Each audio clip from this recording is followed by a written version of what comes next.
trouble. That's going to make the internet. It's going to have it like Long Island by the time. Yeah. 100 former female interns are going to come clean.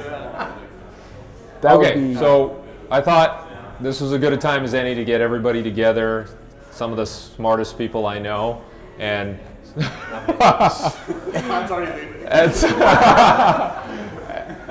and people with prominent views, you know, throughout North America, we'll say, the English-speaking world. So I have no outline for this, but I figure, you know, everybody has something they want to talk about, or something that they're good at talking about, and let's just kind of put some stuff out there, you know, put forward some opinions. I'd like to see a little conflict. I'd like to see a little, you know, working back and forth over different. Yeah, banter. So you're saying you want to see me punch Chris Wicus in the face? That. Like that right now.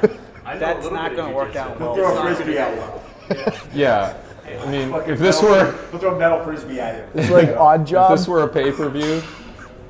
So right off the bat, I figure we'll start with Don, because he brought up a point just over in the lobby there that let's just work on that and then go, you know, from that topic. He's going to bring it up.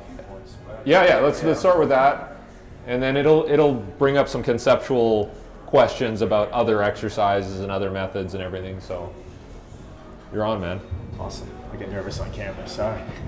I think it was kind of diving into our conversation the other day with Chris and Cody about, you know, how we're actually carrying weight and understanding that so let me just back up for 1 second. I'm a believer that, yeah, we have a specific methodology in here, but everyone should have some tools in the toolbox that you want to go into. I'm not one of those guys where it's like, here's your template, run your template, and it's this way.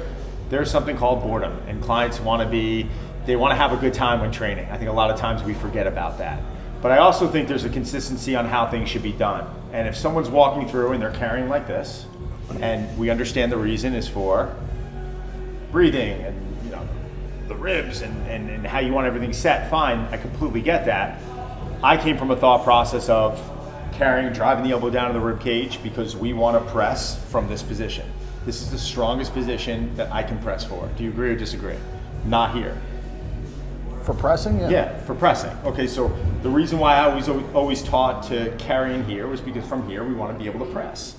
And now when we start moving it into this position, we're kind of losing those factors. So my thing is that, you know, at what point do things start looking fluffy?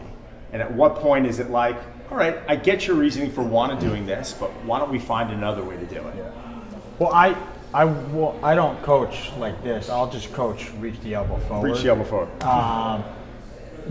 But like I said, I have seen clients in here though with trainers carrying in here a little bit. Yeah, and where the elbow is out to the side. I don't necessarily have an issue with that. It's going to limit the amount of weight that they can do, I think, potentially. But I just think it comes down to, like, it depends. Like, I don't give them this exercise to press because I don't really have many of my clients press overhead. I give them this exercise and I have them reach to turn around and just get a good, make it like a dynamic walking plank, essentially. When they reach, they protract and their rib cage retracts and they feel their abs big time. So for me, it's like, listen, we had this talk where I was like, if you told me, if I wanted like maximal strength and I told you like, you have to carry this 48 kilo kettlebell or I'm gonna shoot you, yeah, bring it in here, pack your lat, extend your back and go, because that's how you're gonna carry the heaviest weight. But most of the clients I work with are general population and they live in a position like this, so I turn around and try to give them the opposite. Right.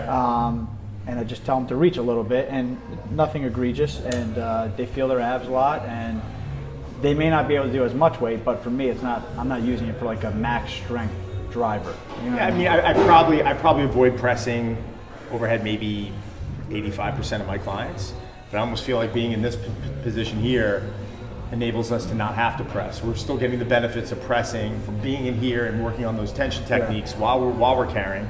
So I'm not saying what you were doing was wrong. But again, I think it starts getting into that whole mindset out of the client where they'll start asking, well, Cody told me to do this, you know, and Kyle told me to do this, and Don, now you're telling me to do this. So at what point is it like, all right, well, we should all have tools in the toolbox, there's ways of doing things, but there also has to be some standards in here to where we're not fucking up all the clients, or you want me to use a terminology? You're just approaching it from different angles. You're talking about using the same exercise for a different reason. So if you really are like trying to get your press up, maybe that's the way you want to do it. But you have lats that are leveraged to put you into more extension. If someone is already biased into extension, you're going to flatten out the person's back of their rib cage. If you have a flat posterior rib cage, you actually can't get shoulder stability. So I think a lot of times people are aiming to get shoulder stability by doing a racked kettlebell position. With a flat T-spine, I don't think you can have authentic shoulder stability. Are we getting too fluffy now? Is what I'm saying. Also, that's what I'm asking. Are we like? I mean, listen. Did you just hear that? Like, I mean, no offense here. You are my head coach, but right? No, I understand. And I know what that means. But are we starting to worry too much? About everything. Well, I mean, look, like I think it's just a bigger question than just a carry, and I think that it comes down to two things. Number one is how much biomechanical proficiency does a general population client need versus how much biomechanical proficiency does an athlete need. And I think that oftentimes we kind of mix the two. Like in the world, in the sphere of like how much does this particular thing matter, I look at this as being very insignificant in terms of this particular question of like, how does this person carry a kettlebell in a carry? Like when I think of carry was just it's just one example of a no, I get that. So it's sort of like it's this greater question of how much biomechanics does any particular individual need, and I think that the answer to that is enough so that they can continue to build fitness and not experience a pain response to it, and that's a very much like an N=1 situation. And that's kind of where, first of all, I do believe that facilities that are branded should probably have a tremendous amount of coherence in the way that each person conducts a session, so that there's an interchangeable approach where you could plug in a trainer for, if someone's not here today, the same client could work with a different trainer and you wouldn't miss a beat, or come as close to that as possible. I think in a lot of ways, like the way that particular exercise is done matters from that perspective and probably doesn't matter that much for that person. It's like most people that I see that are Gen Pop people are too weak and unfit to have enough of an engine to even hurt themselves. So it's kind of like if I've got someone that is like actually highly trained and strong and they're doing this, like they probably need to do a better job of making sure it's done properly so that they don't actually cause a problem. If you watch a session that I do with some people, like it's gonna look pretty terrible if you were like judging the quality by which this client is doing these exercises. Why do you say that? Because I, like at a certain point, you're I can't. Give me an example. Is what I'm people that have ugly squats, or people that like, think of any exercise you could possibly think of in like the way that you would want it to look if it was in a textbook, and then you see the client do it and you're like, that's pretty bad. But it's like, how much can I squeeze out of this stone at a certain point? There's no more water to squeeze out of this thing. Like, this is what this person's got. They're uncoachable mentally. They lack all of the long-term development in terms of childhood exposure to activities. Like, they've worked in a city their whole life. This person doesn't like to be coached. Like other people I've got, they look pretty good.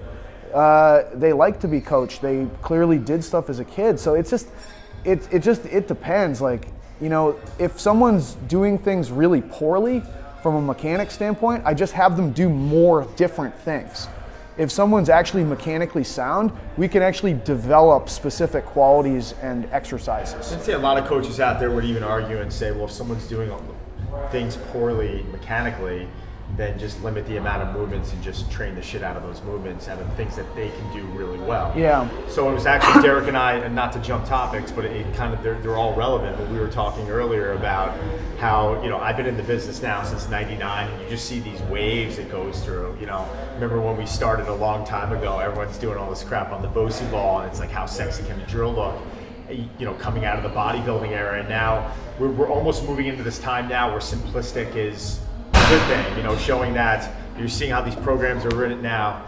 You see programs that are just bench squat and deadlift, and that's all you need now. And just think about the difference between now and how it was 15 years ago. But there is a factor of entertainment. You got that entertainment factor, it's really important.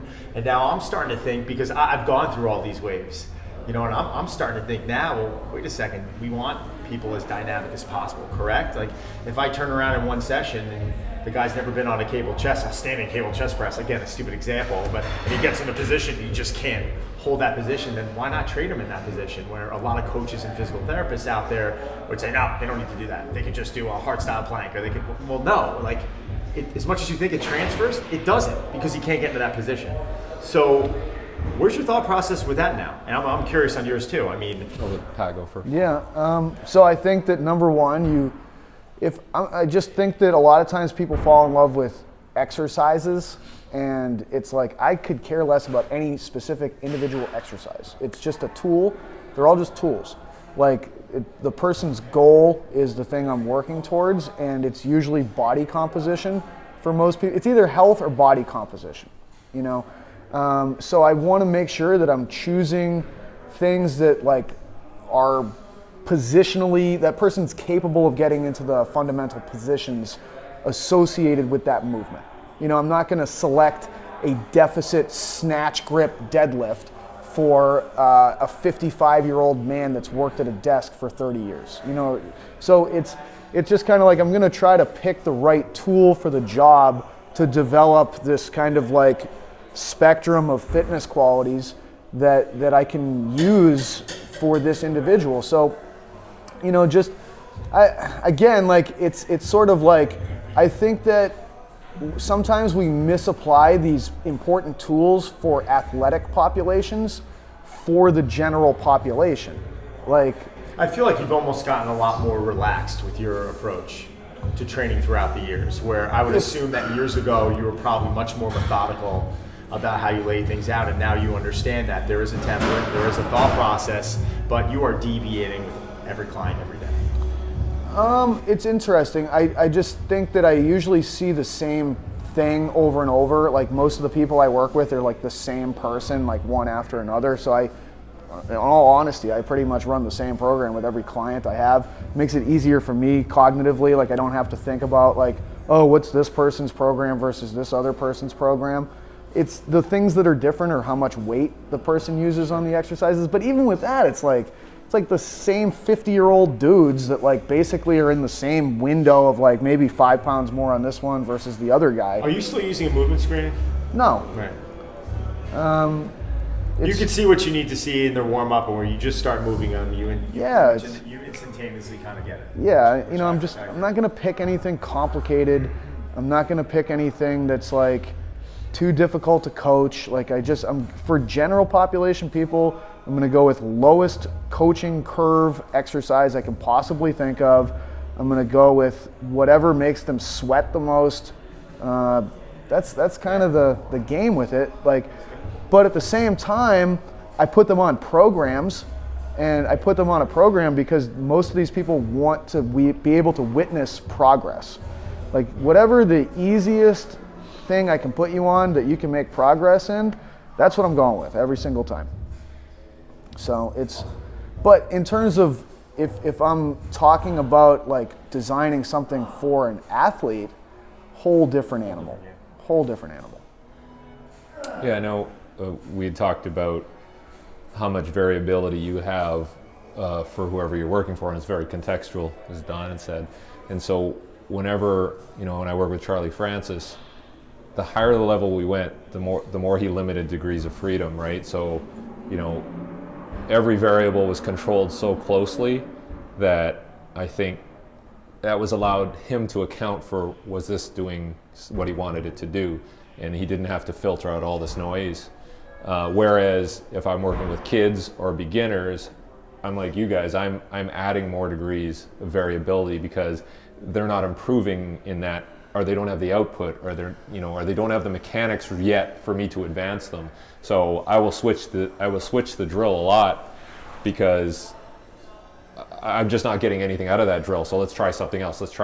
And from an entertainment point of view, that's valid, in terms of keeping their interest. But as I move up that chain, and the talent goes up, I think I narrow my focus more. Does that make sense? 100%. Like, if I'm working with a highly athletic individual with very specific goals, it is an incredibly rigid program that they're going to be on. And, that doesn't necessarily mean that if I see them on a given day and I don't like what I see, that I'm not going to shut it down and go with something else. But generally speaking, it's like, it's going to be very meticulous. I'm going to think through everything beforehand. I'm going to write it all out. Doesn't mean I can't scrap it on any given day, but every variable that I could possibly consider, that I could preconceive, I'm going to try to write out. Like, it's, I think that, to me, the most valuable book I've read in the last few years has been Daniel Kahneman's Thinking Fast and Slow. Okay. And, it basically, the takeaway from that book that I got was that my intuitive decision making is always wrong.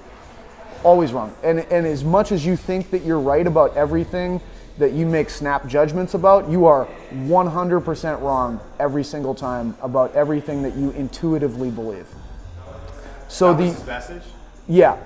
And it's all teased out through the research. Like, I mean, he basically, Do you agree with that? He's fucking brilliant. he won the Nobel Prize Well, I'm not for it. So it's like, yeah, like, so it's like, it's kind of hard to dispute any of it. And to me, it's like, okay, well, that's actually super valuable, because I'm wrong, but maybe I'm less wrong than other people, but at least I'm like open-minded enough to appreciate I'm probably wrong about everything that I say, and that my own internal monologue and storytelling is probably so like tied together in its own internal rationalizing loop that it's hard for me to pull it apart. But the best case scenario I can go with is if I take my time, I sit down and I try to really analyze every situation that's important for me. So if I'm talking programming, I need to like go through this thing with a fine-tooth comb. And I need to literally write this stuff out with my cognitive brain behind it, and just have a contingency plan that I can map out for everything. And that way, when I'm on the fly, I'm not using my intuitive brain to make those decisions. And it's the same thing that the military does. Doug Kachigian talks about this very well, where it's like, it's a checklist for everything.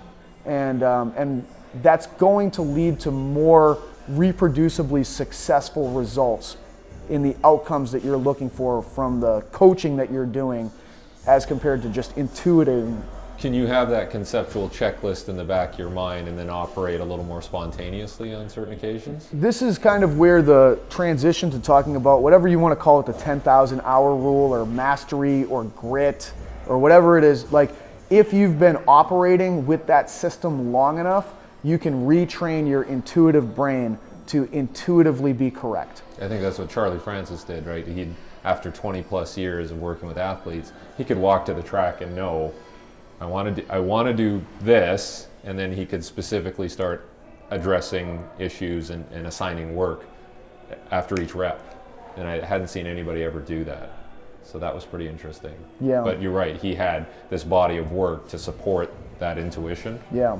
So. Reminds me of a chef. Yeah. It really is. I mean, it sounds corny, but it's almost like a chef. Yeah.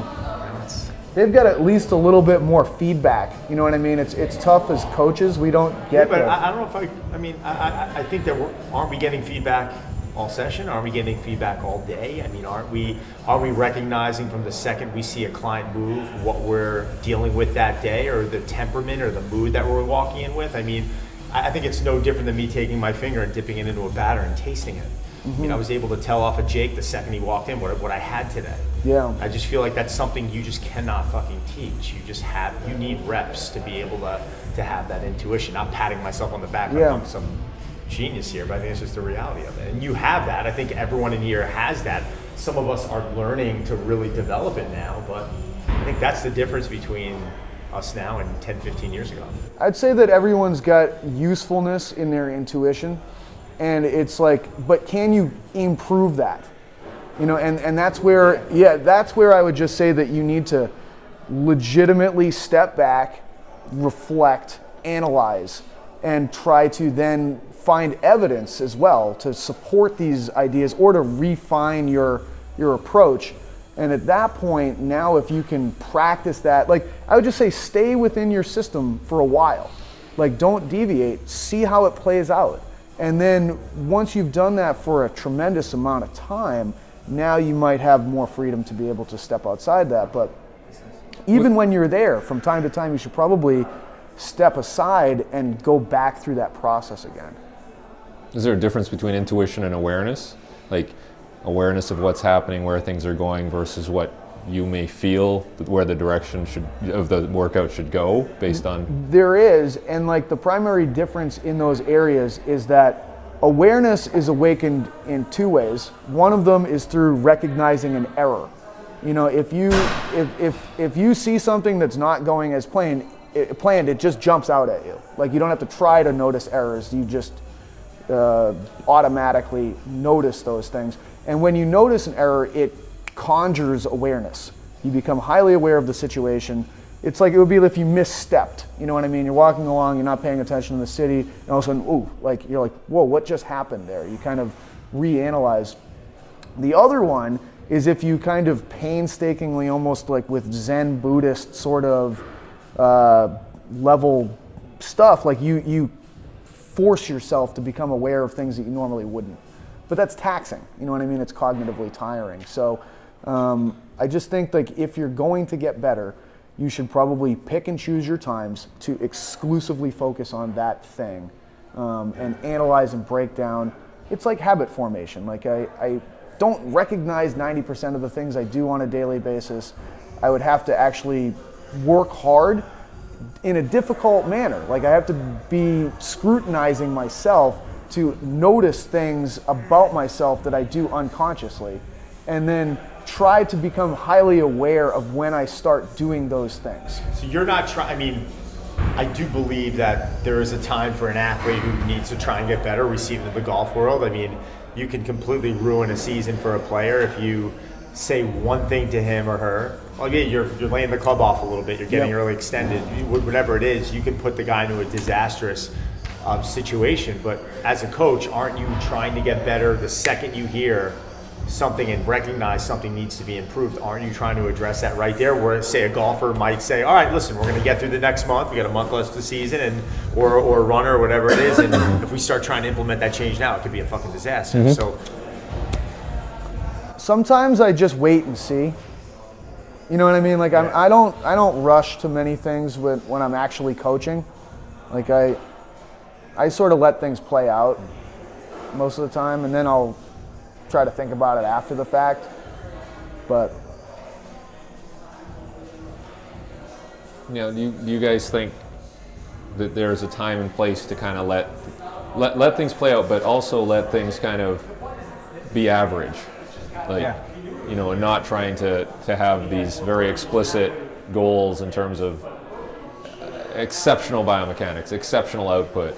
And are we okay to flatline sometimes and just put that time in for the sake of repetition, for the sake of, you know, and I'm not saying taking it off, but I'm saying, you know what I mean? Yeah, like, I mean, I think so. Like, you know, I just had a session earlier, and it was like a learning moment for the interns, where it was like, I trained someone who lived in the city their whole life, never played sports as a child, and is like never trained, just now wanting to train, and was trying to teach her how to jump, and it didn't really look great. And so like an example was, I was using, like I had her just, like, I'll demonstrate it because I can't verbalize it, but I'd have her just like come down here, hold, and then I told her to jump onto a box, and she just jumped and didn't move her arms. And it looked like atrocious. And so then it was like, all right, so I had her stand still, and I was like, stand tall, don't jump, stand tall, and throw your arms like this. And do like 5 like that, and then in your 6th one, jump. And she jumped, landed on the box, but landed with her arms like this. And I was like, that's fine. I was like, do 6 like that, right? And anybody that's looking like, why the fuck is he gonna let her jump like that? But it wasn't allowed like, her to get comfortable. Well, I didn't think like there wasn't anything that dangerous. I wanted her to give her one thing to focus on, right. Raise awareness to one thing, and have her work on using her arms in unison with her hips. And she did that. And so it was like, all right, give her time to master that. And then the next set, it was like, hey, I was like, like how would you guard yourself if you were gonna box, like if you're getting into a fight? She was like this. I was like, do the same thing with your arms, but then get into like a position like this. And she turned around and landed perfectly. So it was just like, give her one thing to work on. And like I was telling them, I was like, you don't need to turn around and try to fix every single thing before you, like, for every rep. It doesn't need to be perfect. As long as they're not gonna get hurt and you're putting them in harm's way, I think you have to like let them kind of figure it out on their own, and they'll have like better mastery of whatever it is you're trying to have them do. And by the end, like you said, I didn't rush it. I took her time, and I didn't want to like give her this sense of like, oh man, I'm screwing it up, and like induce this sort of like anxiety in her, because like she was timid going into the session as it is, because she's not an athletic person, doesn't train. And I was just like, hey, that's great, like it's perfect, like because she did what I asked her to do, and then we just built on it. And by the end, she had a pretty good looking box jump. Well, there seems to be this emphasis, at least, I don't know, maybe I'm picking up on this, like cueing. Like everybody's saying, we got to cue this, we got to cue that. Like we got to explicitly say, do this. Yeah. And what do you guys think about that? Is that necessary? Well, so there's a huge, this is a huge battle debate in our field where it's like, never say an internal cue ever because we have this research paper that shows it, and if you do it, you suck. And one of the most like refreshing things that I saw was watching you coach in the Hamptons over the summer.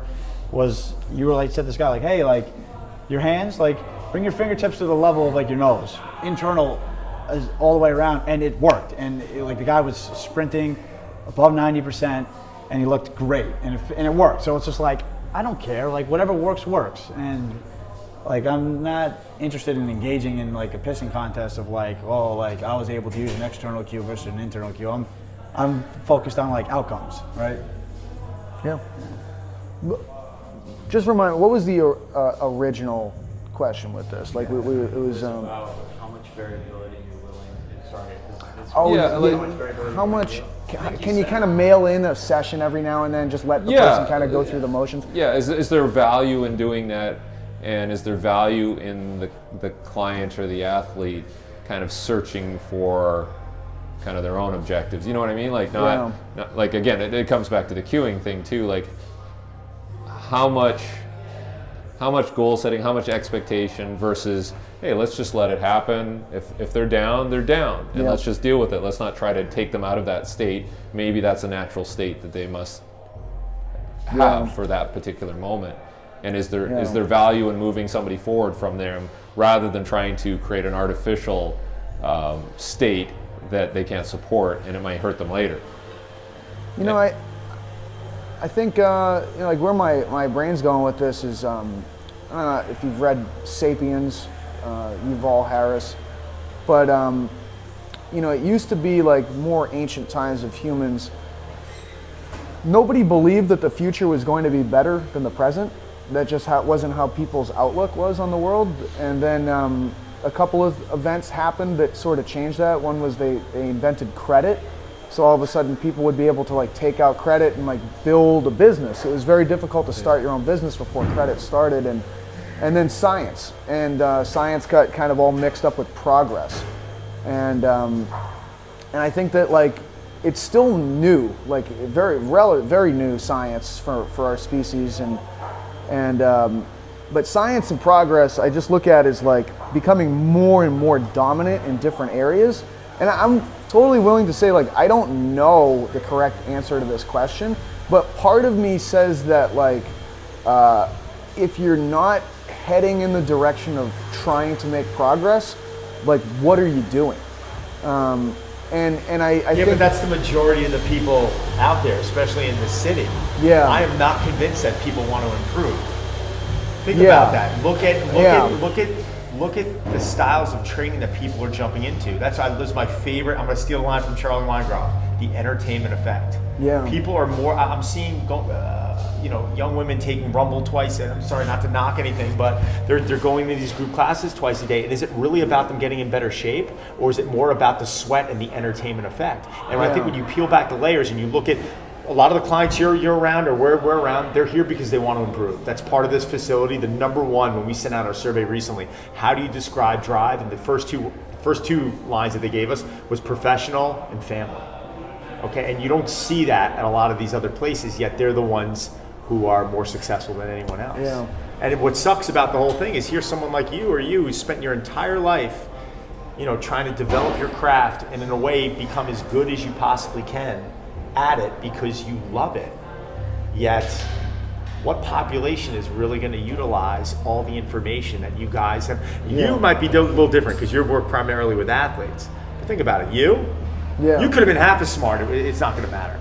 Well, It's yeah, I'm and serious, I think sometimes people spend a tremendous amount of effort learning things that have low value for the outcome they're trying to get. You know what I mean? Like what they want and what they're doing are two completely different things. And it's kind of like I never really thought I would ever end up training general population people. So it's kind of like, well, being a professor, just teaching students that are going to be exercise science and strength and conditioning related students. So I feel like, and that's still kind of where my mind's at. Like I don't really enjoy training people too much, but it pays the bills. And I find it interesting because I just get to watch these organisms go through this stress response and see different patterns of presentation towards it. But, I just think specifically to this area, I try to go evidence-based as much as I can. And the book Grit is a pretty good read, Angela Duckworth's book. And she just talked about some of the things that interestingly, she kind of chronicled spelling bee winners, and the variable that kind of is predictive on who's going to win the spelling bee is how many hours of spelling practice did this person accumulate? Pretty straightforward and simple, but it's miserable to actually do that kind of training. It's deliberate practice. You have to be completely locked in. You have to be driving yourself towards getting better at that thing. And I kind of think in a lot of ways it's really, once you're good at something, it's much harder to get better at that thing. It requires more and more deliberate practice and once, if you're squatting heavy weight, I don't really want to squat heavier weight next week. You know what I mean? But I have to. Because my mindset is I have to make progress. It's pointless if I'm not making progress. Now, and again, I might be wrong, but that's kind of where my mind is at right now, that, it's the act of going in a direction that matters. Yeah, I think sprinting is different in that if you put more effort in, it's definitely could not be productive and destructive. So that's been interesting for me. So now it's about deliberate practice in a way that's deliberate to advance the athlete, but that doesn't mean more work. Mm-hmm. So I think that's the value of working with people in speed, is that you have to be very precise in what variables you select and to try to advance and progress them. It's not the same as heavy lifting. It sort of is, but it isn't. Yeah. Right? There's a volume component to it, but there's a sweet spot. It's not more volume, right? So that's kind of the world I'm coming from, and There's always going to be a point of diminishing return. Yeah. Because even people that run mass and they just want to accumulate volume, do more work, more volume. There are people that break, and that's just a normal thing. But that's the point of diminishing returns for some people. It's you throw your back out, or someone tears a pec, or someone tears bicep, something like that. But it's different than piano or spelling bee, right? The precision things. Sprinting being more of a fine-tuned thing, and this is a very general capacity as you're talking about. I know what you're saying. I just there's a part of me that just thinks if you can accumulate more of the exact thing that you need to get better at in practice, it's probably going to move the needle in the right direction. Yeah. And is it a fine line? Yeah, for sure. Is it an N=1? Yes, for sure. It's funny though, I argue that most coaches need to get, good coaches that we're around, you're around, need to get better at coaching. I feel like it's the other variables, life, communication, business, that are really holding them back. Sure. And it's ironic about it all. It's you went from a professor to training people, and this isn't a throwing you. I'm not. This is just more of an observation, but I'm noticing that most coaches, as they continue to learn and want to learn more and more, it's really for themselves. It's not for their 100%. clients. You know, I was talking to Steve Lessing the other day, and he passed a comment to me. It was funny. He said, you know, you're 40 years old. I said, all right, like, I think I'm a young guy. He's like, you know, when are you going to slow down? Like, you beat yourself up. And I'm thinking to myself, this is who I am. You know, this is what I love to do, just like it's what you love to do. I said, Steve, let me paint you a picture. I know a 65-year-old guy that's made more money than God, that's still coming in and grinding at 6 a.m. every morning when he doesn't have to work another day in his life. He looked at me and he said, fuck you. And he smiled at me. And it's just, you know, it's easy to point the finger, but what we're doing, the reason why we're learning, I mean, the reason, Chris, I mean, you can apply a lot of what you learn to people, but a lot of them out there just need the basics. And a lot of the stuff that you're learning is so beyond their scope or even their interest. Yeah. That, you know, we're doing a lot of this for ourselves. It's selfish, it really is, but this is who we are. Half my clients are other trainers. Those are the people I actually like working with too. Yeah. But it's like, so it was kind of like, It's great. I remember like kind of like looking at the big picture for me, and it was like, well, why did I really want to go into the professor route? Well, even if you work with athletes, a lot of them just don't care, and they're not that good at exercise and training, you know? And it's like, that's, I think, eye-opening, or should be eye-opening. We're like, well, this is still the best athlete there is. Like, how much does training really matter? Right. And then it was kind of like, well, but to me it matters more than anything in the world. And I want to spend as much time around other people for whom it matters more than anything else in the world. I would assume that the environment that you enjoyed the most is what we saw out of you a few weeks ago in here. Yeah. And I mean, you look like you were in your own zone and that you were happy. Yeah. You know, watching him coach and being around him with his camera and doing his thing like that, I feel like that's what makes you guys really happy. Because I do agree with you. The people out there, how much do they really want to learn and how much do they really want to improve, or is it just more about the entertainment effect? But it's tough in business. It's that fine line. It's like you're seeing one place doing 10 grand a day in revenue that's been open for a month. That's pretty good. And I got there, but it took me years. So you got to steal from them, though. You got. Yeah. I think that's what we need to do better as coaches, as business people, and say, all right, we're great in this area, but we really got to improve this, because without this ain't going to be there. We ain't going to survive. And I feel like that's what most coaches lack at. Oh, incredibly. Like the guys involved in sport and sport performance and pro sport, they're horrible at all that stuff. Yeah. They're absolutely horrible. And I think it damages their careers in the long run. Yeah. Right? So, because I they're call it playing the game. they're so one-dimensional. Like, yeah. Well, how many people really want to be introspective and actually pinpoint the things that they're bad at? I see very few people that have the willingness to do that. It would like fracture their internal representation of themselves. It's too stressful and challenging for them to do that. So I think that people that are really good do that more frequently. You know, and like for me, like I'm skeptical of everything that I think I know. Like I really am. Like I go with what I do and what I know, but in the back of my head, I'm like, this is probably shit. Like, you know, it's probably terrible. But your shit's better than 99% of the other shit that's out there. So does that drive you too to kind of, you know, put your shit forward? It does, yeah. Yes. It does, yeah. But on some level, like when you coach somebody, and you guys are all the same, you'll see a tangible result right away, right? Like I was talking to a buddy who's with an NFL team, and he's bitching and moaning about stuff, and he said, "What are you doing?" I'm teaching beautiful women how to run max velocity on a treadmill. And I think it's awesome, right? There's tears streaming down my eye. This is great. I don't know how I ended up here, but thank you. Thank you.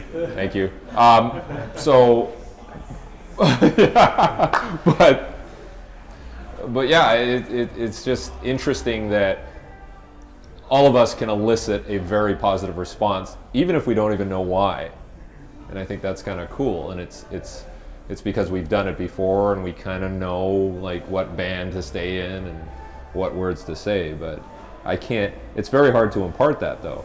Like as a teacher, like in a classroom especially. Like whenever I taught at the university in the classroom, everybody looked at me like I'm an idiot, right? So I knew I was saying the right stuff.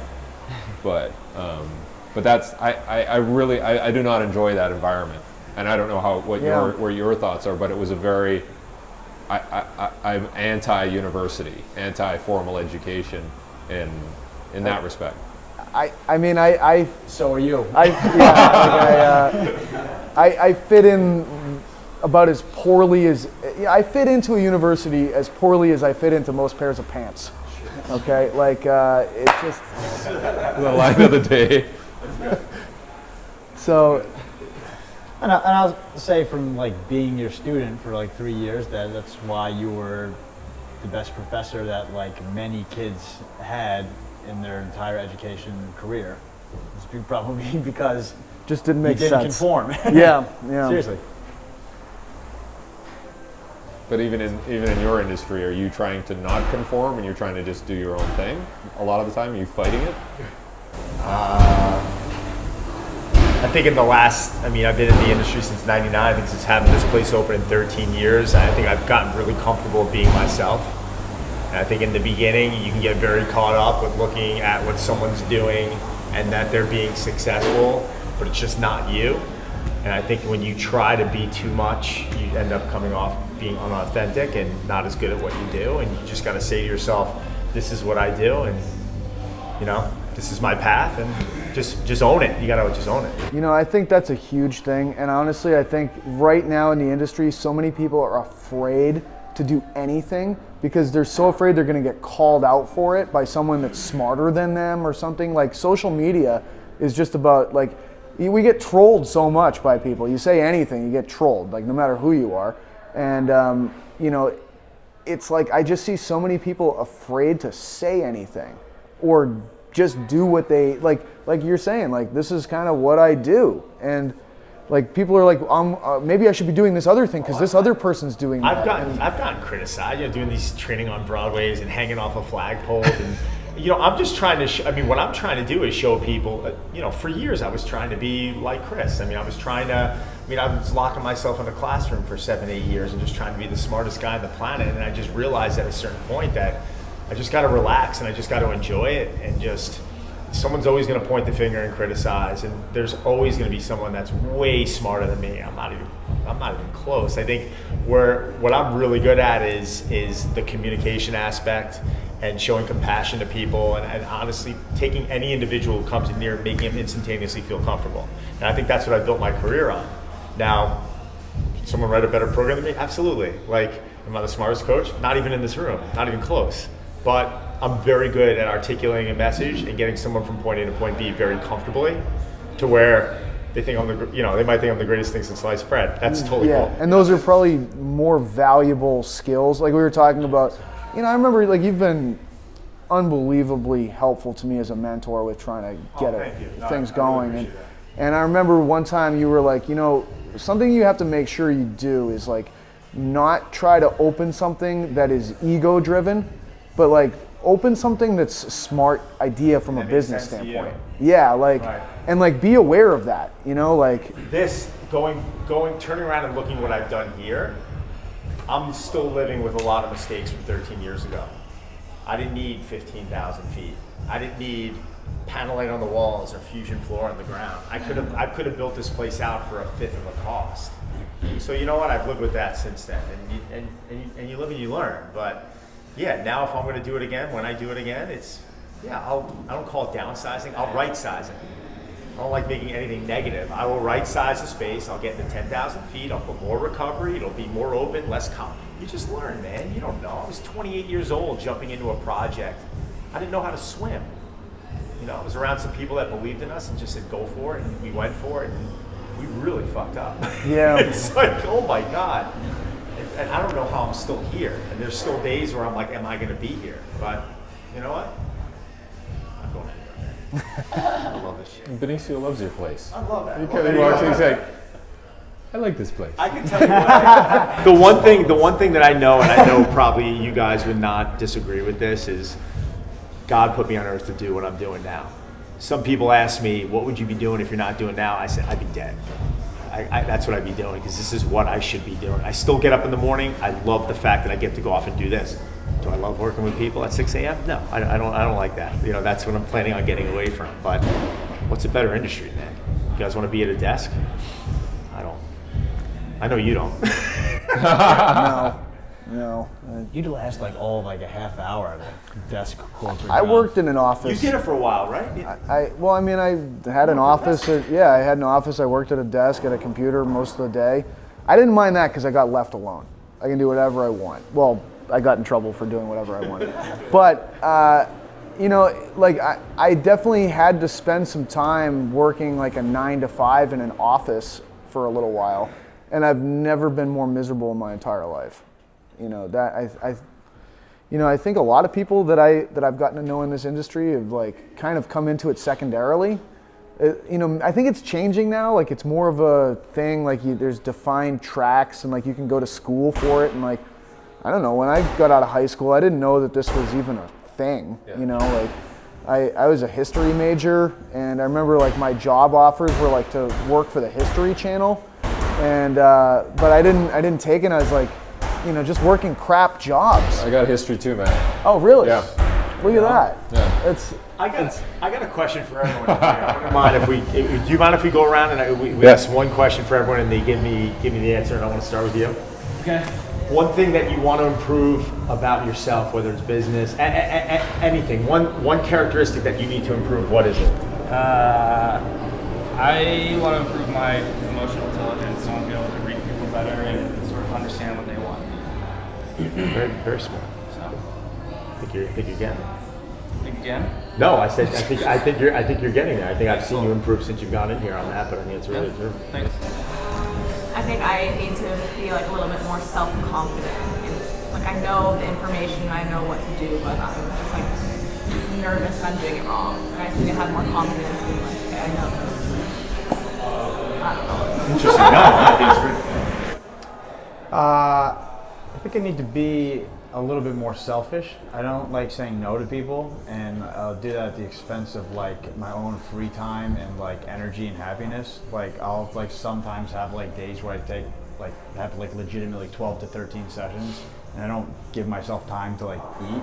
And I don't like telling my clients like, no, you're not going to be able to train this week because I can't fit you in my schedule, and I end up like suffering from it. So like, and just in other avenues too, it's kind of been an issue where I put, myself second.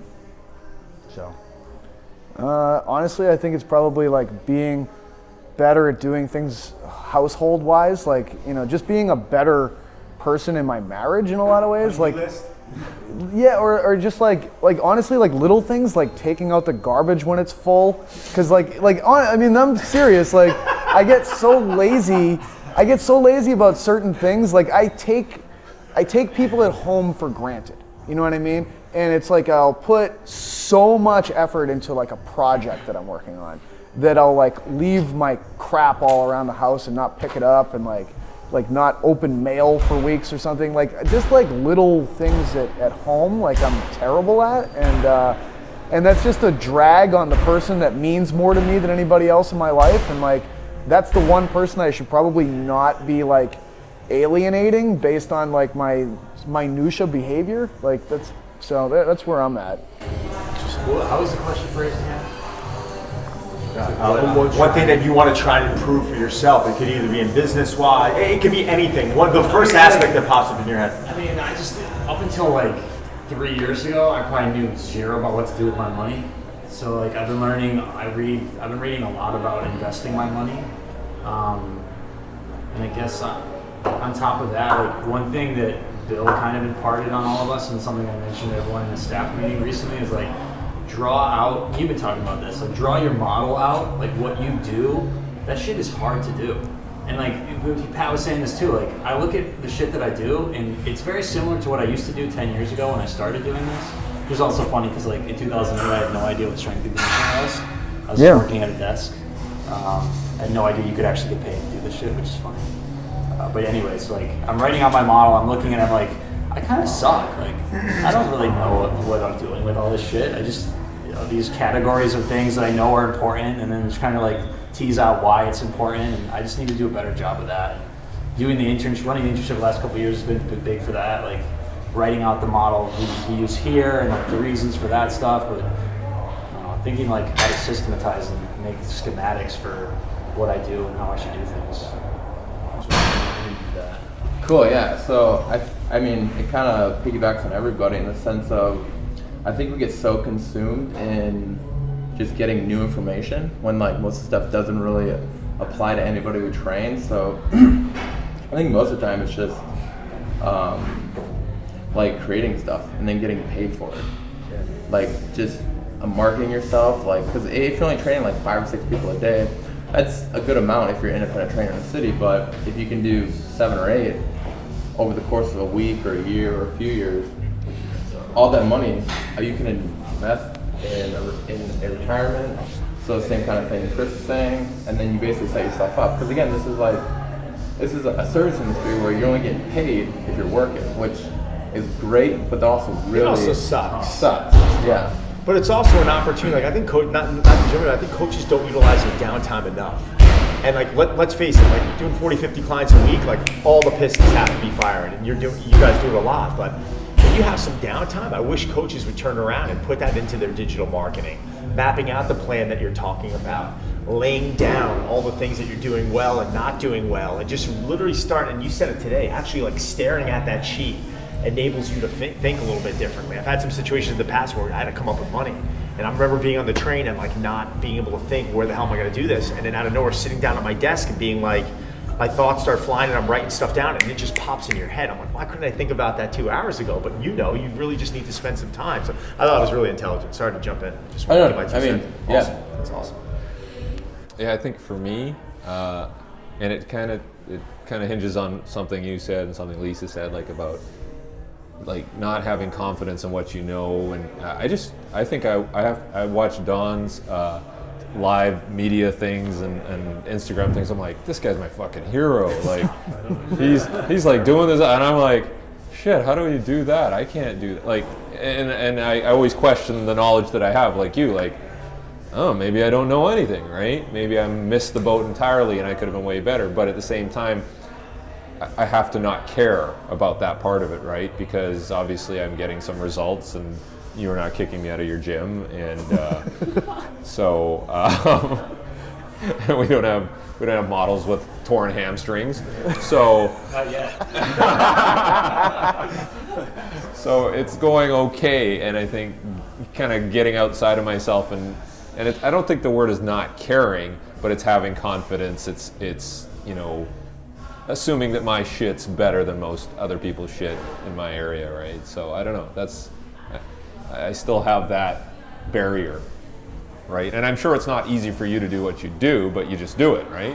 To some degree. But I mean, I've definitely been around you guys. I've definitely learned to realize that, I'm not that smart. It's like, you start listening to some guys, and Tiago and I talk about it all the time. You come in and you listen to a speaker, or listen to you speak about sprinting. The first time I heard you talk, and I'm walking out. It's not like I'm down on myself, but I'm sitting there going, fuck. Shit, like, am I really just, is this day one for me? So I think that's what's kind of exciting. Anytime I can get into a room and sit with someone and just be, having lunch with Ben the other day he's a younger guy than me. It was a thrill for me just to hear someone else's perspective and just see what a good person they were, on top of just someone who truly loves what they do. And I wasn't even asking him for anything, but just to sit there and have that conversation with me was fun. But isn't it fascinating that, like, you and I can watch him and go, holy shit, this guy's way smarter than us. Oh, yeah. But it won't necessarily change what we do, because we'll still do what we're good at. But it gives us a little more background knowledge. I know, same here, yeah. It's Let's like, cut his head off. And what's kind of interesting is, like, generally, like, two things pop out into my head. Like, I love talking about, like, the competency-confidence ratio that people have. And it's like the most dangerous people in the world are people that are low competency, high confidence individuals. Yeah. And I think that our industry is probably the worst industry in the world in terms of that ratio, where the most competent among us probably have the worst confidence and vice versa. And it's kind of like, that probably leads to all sorts of problems that we bitch about on a daily basis and all that stuff. But, it's kind of like, I've never really wanted to necessarily change the way that anybody does anything. The only thing I've ever really wanted to do is give people different ways of looking at what they do. I just like to shift people's perspective. And that's about it. Because what you're doing is probably the right thing. Like, you're an organism that exists on this planet that's come from a lineage that's billions of years old that led to you being here right now through genetic division. All that, you know what I mean? Like, I always think about that. Like, we all started from one organism that started it all. And like, somehow your ancestors figured out this incredibly diverse planet that is insane the more you think about it. And you're here as a result of their solutions to this whole thing. And your solutions to figuring out your day-to-day existence are really sophisticated and incredible. And like, you should probably keep doing those things. They've worked. I just like to be able to have people appreciate that a little bit differently. That's literally it. Like, I just like perspectives changes. So what about you? Probably control. Just trying to understand that I can't control everything. I can't control every outcome. And sometimes I just got to turn around and say, all right, man, it's time to just bend over and take it. You know, it really sounds funny, but like, you know, I've always tried to be in control of specific outcomes. And, you know, you can't make everyone happy, and sometimes shit just happens. So I think I was talking to my workout partner about it today. My grandfather at a young age used to tell me, he was a pretty successful guy, so, you know, self-made, off the boat from Italy, became an opera singer. Met his wife, who was a concert pianist. They fell in love. The next thing you know, my grandfather starts a catering hall because his brothers bought a nightclub and they didn't know how to run it. So he went in and took it over and he started a catering business. But I used to talk to him, and he's not a college graduate. And he'd say, wealthy man's a man who finds peace of mind. I'm 15, fuck peace of mind. Like, I want to make money, because I didn't really understand what is peace of mind. You don't really know what that is until you're getting, you know, tormented and haunted by a landlord, or banks are calling you up, or you know, your credit cards are declining, or all the shit that in business, when you're trying to be successful, you know, you go through.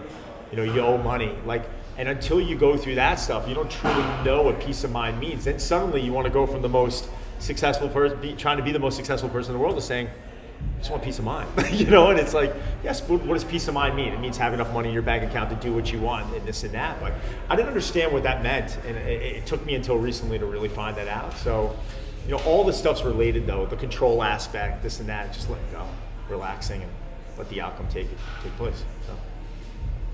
So, Flex? Yeah, for me, it's just, I feel like it took me like 35 years, which is where I am right now, to kind of figure out what I was meant to be doing, and I finally realized that fitness was where I needed to be. I used to live in China. I lived there for about 9 years. I ran a supply chain management company. I made lots of money doing that. But ever since I realized this is what I'm supposed to be doing, things of like, just like, I feel like I've been skydiving for the last year, and like information just like flying in my face, and it's just like, and you know, I feel like I've had this sense of urgency to just like really like absorb everything that I possibly can in a short period of time. I was making like $80,000, $90,000 a year while I was in China for like 5 or 6 years, and my wife told me, you could go and become a personal trainer, but all your money is frozen, and you got to start from zero. So I literally had to start from zero. So I've had this sense of urgency where I need to like really learn as much as I can.